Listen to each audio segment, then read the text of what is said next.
Alright, well, yesterday was an absolute shit show. It rained almost all day long.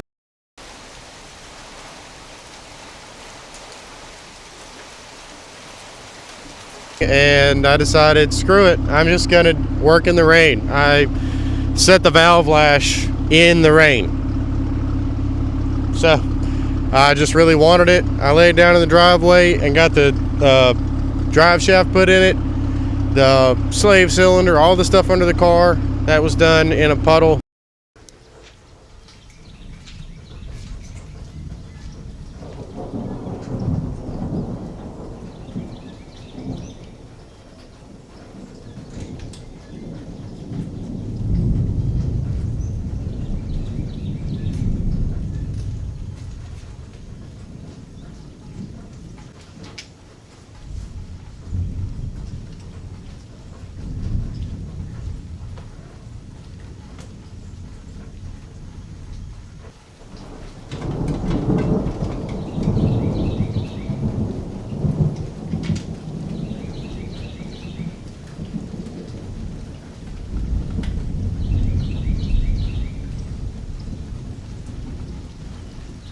As you can probably clearly see, we've been battling a little bit of inclement weather. All I have left to do is adjust the valves and put oil in it, but it won't slow down long enough for me to do that. I had a tablecloth.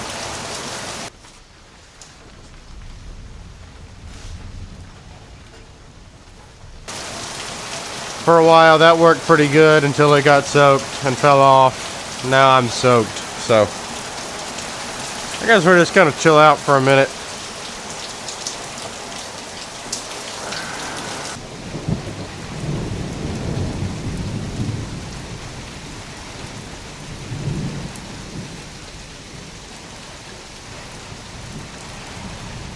So that's why none of it was on video, guys. I can't ruin my equipment just for one video, so unfortunately I wasn't able to get footage of all that. Alright, the aftermath is here.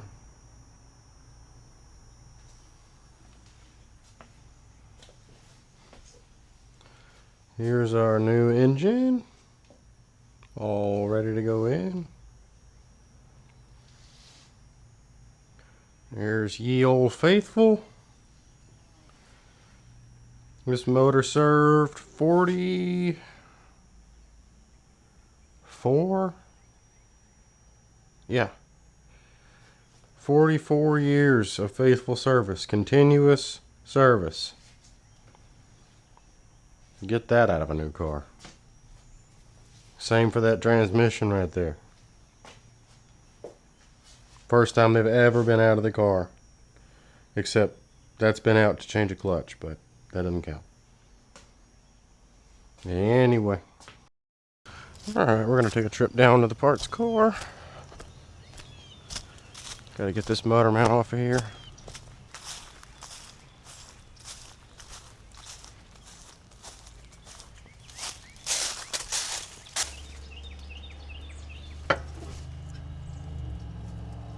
This one has suffered from the same fate, but maybe I think these are all the same actually.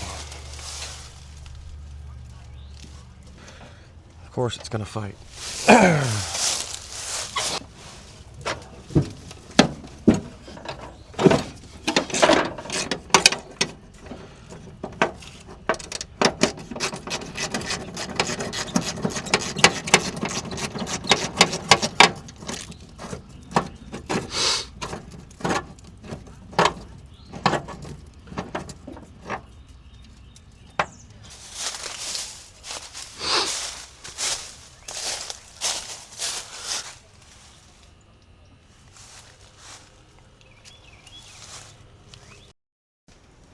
Well, I have a broken left motor mount and a worn but still together right motor mount, and under very close inspection there appears to be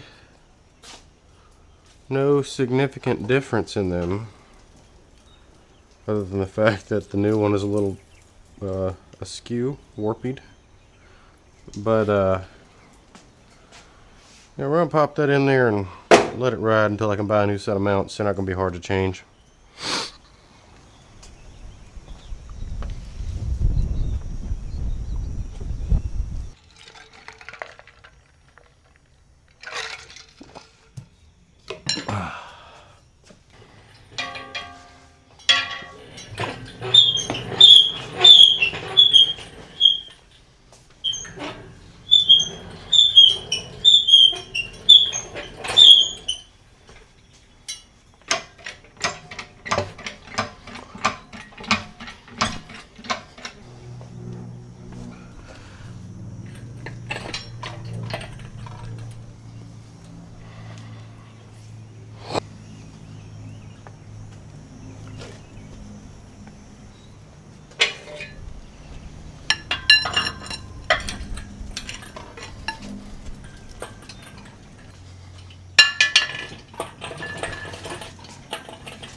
All right, it's in. But we're gonna get some footage of it ripping around, and then I'm gonna talk some about the few loose ends I still have to tie up. But all in all, it went really well, and I'm really excited. So let's go rip around.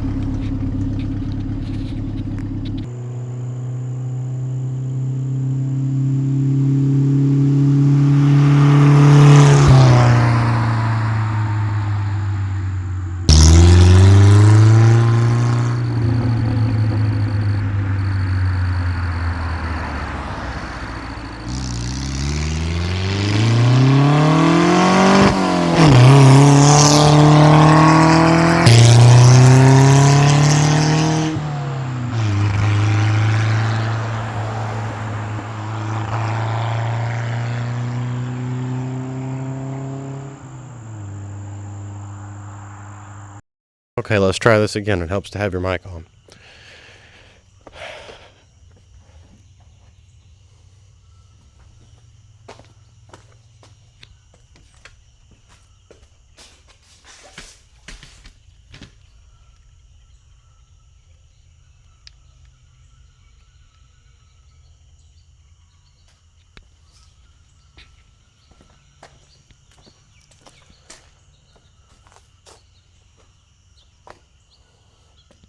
Okay, well, it runs pretty good, but I still have a few things that I need to work out. Okay, well, it runs pretty good, but I still have a few things that I need to work out. The primary thing is the sync linkage between the carburetors. It synchronizes the two carburetors, and so that when the pedal pulls one, the other one is activated at the exact same time. When you have multiple carburetors, it's very important to make sure that they're synchronized. What happens is whichever carburetor is leading and in front of the other, this is usually the one attached to the throttle linkage or to your pedal, it tries to pull the engine forward to higher RPMs, and what happens is the carburetor that's leaning behind, the cylinders that are attached to it lean out because they don't have enough gas to match the RPM that the other carburetor has tried to create. So with that said, I'll take you in here and show you what I'm talking about. It's going to be pretty simple to fix. I just installed it wrong because it's my first time. If you look closely, this is the sync linkage here. And the goal here is to flip it around, because the way I've installed it, when you are accelerating, it's actually the spring that is pushing the throttle. And so when you give it gas, it's actually starting to compress the spring instead of keeping this in the exact same spot. And that made me realize that this is actually just a dampener spring, so that when it's on decel, it allows the carburetors to kind of do what each one needs to do on decel. Gives you a little bit of margin of error. But this needs to be dead nut with no margin of error. So we got to flip that around, and simply turning the whole assembly 180 degrees and swapping which carburetor each piece is attached to should solve the problem. So we're going to try to tackle that later, or maybe tomorrow. But for now, it does run, it does drive, and it's a little cantankerous, but it's definitely not what I would call undrivable. Okay, next on the list aside from that is I have to put a new valve cover gasket on it. It's running the one that came with the valve cover and head. I ordered these off eBay from Malaysia. So they have come all the way across the ocean to be here with us today. And I got to say that cylinder head is probably the biggest single improvement I could have made on this engine. I know those carburetors are doing a lot of work too, but man, that really opened this motor up. I've never heard it breathe like that. After that, we have to address or maybe before that, honestly, we have to address this air cleaner issue. You can see I've got one here that fits fine, and another one here that does not. It hits the brake master. So I'm probably going to either modify the filter or make something to just go over it that at least keeps it from sucking rocks. But long-term solution is, I believe it's Weber. Weber makes a filter that fits these DCOE/DHLA style carburetors, and they are about yay thick and should fit just in there perfectly with no issue. But that's not a really big hill to climb. What else have we got here?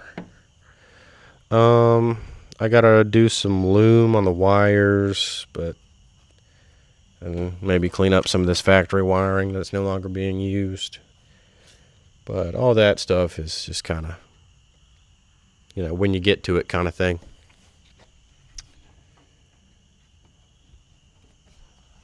The other thing I need to do is drain the radiator and put actual coolant back in it.